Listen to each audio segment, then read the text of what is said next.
साथियों, पाकिस्तान में जो ताकतवर और कमज़ोर का रिश्ता है वो नहायत ही गंभीर होता जा रहा है, और ताकतवर और कमज़ोर के रिश्ते के बीच जो बच जाता है वो एक गोली का है, जिसमें हमेशा जंग जो है वो कमज़ोर हार जाती है।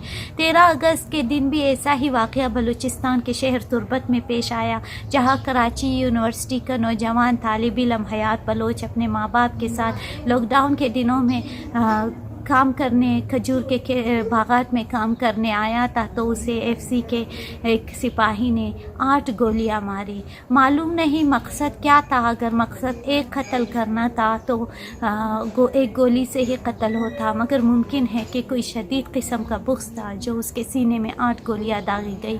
मेरी ये बातें मुमकिन है कि आपके कानों में जहर घोलता हो, आप मुझसे नफ़रत करते हो, मगर सच यही है कि हमारे मुल्क में जो मावराए अदालत कार्रवाइयाँ है वो शदीद होती जा रही है। इसमें जो है हर तरफ आम शहरी इसके बिन चढ़ रहे हैं, और जो ताकत है वो बेलगाम होता जा रहा है।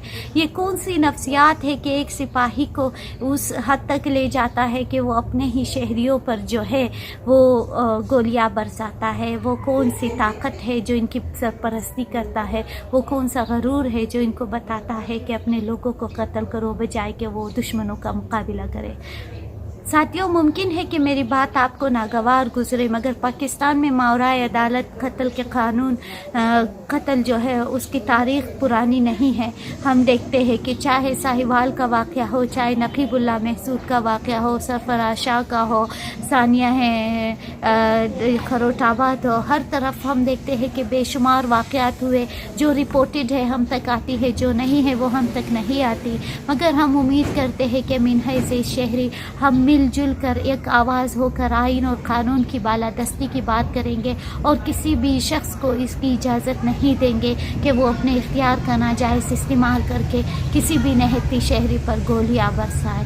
ये कल मैं भी हो सकती हो और आप भी। शुक्रिया।